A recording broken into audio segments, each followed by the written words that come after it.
Joshua Block, also known as World of T-Shirts, owes the IRS $9,000 from his income last year. Now, when we look at that, that's a lot of money, and I did not think World of T-Shirts was going to end up owing the IRS $9,000 because I thought Michael Quinn was going to be taking care of World of T-Shirts taxes, making sure that he had quarterly taxes sent away every quarter and all of those things. Now, from that $9,000 figure, we can actually almost figure out what his income was last year. Because, so there's a few things you have to remember though. When you're self-employed like he is, your income is used to pay both portions of the payroll tax. So, you pay Social Security tax out of your job matches it. You pay Medicare tax at your job matches it. It's a payroll tax. So it gets fun. But when you are self-employed, you have to pay that out of your own earnings. There is a chart of what your income is and deductions, and I can assume that he probably didn't take any deductions because he probably didn't know how or what to deduct.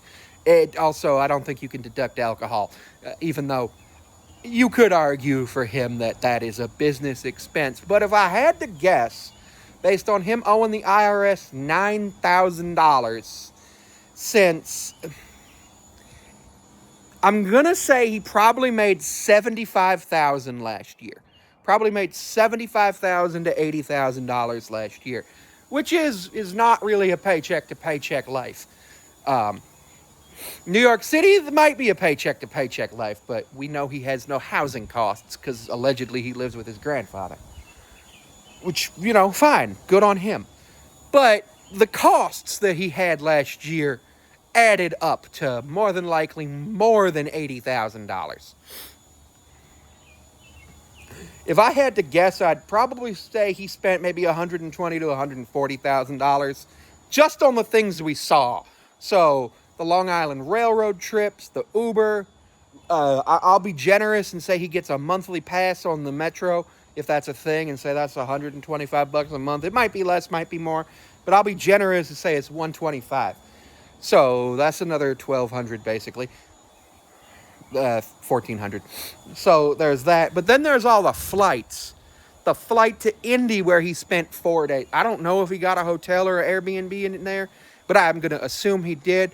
But let's just take all of the trips, and let's say they each cost $5,000. He took 12, if not more. That's $60,000 on just vacations. And I'm including like the alcohol, room and board, travel expenses, food, any random stuff he might buy there in that. But $60,000. $60,000, which would mean he'd have $15,000 left. But now we add that $9,000 that he owes the IRS. So now he's only got $6,000 left. You can't live anywhere on $6,000 a year. So that's probably why he thinks he lives paycheck to paycheck. Because he's like, I only got $6,000 or even $15,000. You can't live in New York City on $15,000 a year. There's some places you might be able to stretch $15,000 to work and be incredibly uncomfortable as a single person like he is. But on top of that, there's a few other things we know about Josh. One is that he's a raging alcoholic. He has been caught admitting that he goes into withdrawals and needs the alcohol for his body to function. Another thing we have seen recently is him being in denial about that. He'll sometimes go 2 or 3 days without posting, but he'll be active in the comments section. And he'll say, oh, it's a sober day. I took a sober day. Back to your regularly scheduled programming, blah, blah, blah, blah, blah. But then we know that if you go through withdrawal one time, the second time's worse, third time's worse, fourth time's worse, fifth time's worse. Each time it raises the risk of lethality, which he is getting to the point where I don't know how dangerous the next time he goes through withdrawal. Remember, the first time you go through withdrawal from either benzos or alcohol can be fatal. And he's been on about an 18-month bender.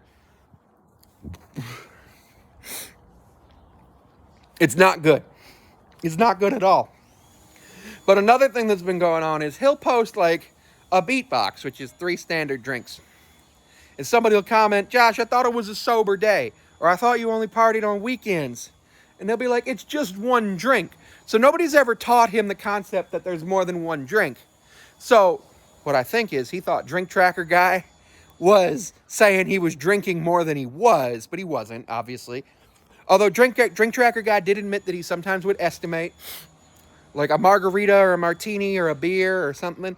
You know, maybe it was 1.5 or 1.25, and he would say 1.5 or 2. But whatever, that's not gonna, that the margin of error there with the amount Josh is drinking isn't gonna be that wild. And then I've been thinking about a few other things. So Josh has autism, right?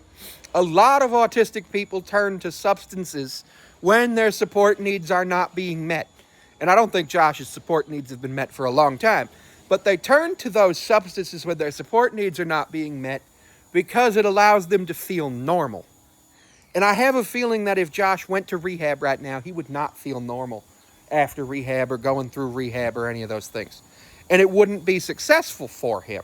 He would either go into a transfer addiction, he could become addicted to food or cocaine or something of that nature, or he'd become re-addicted to alcohol almost immediately upon leaving. And I'm absolutely worried about that. But the IRS, $9,000, he got a job at a bar. And the absolute worst thing you can do as somebody suffering from alcohol use disorder is get a job around alcohol, because you're going to be encouraged to drink. And he's going to be a DJ. DJs are always taking shots. It's not going to be good. So on Wednesday, he's going to be DJing. And then Thursday, Friday, Saturday, he's going to be doing his bar crawl tour. So it's not looking good. And I just hope somebody can get him the help he needs.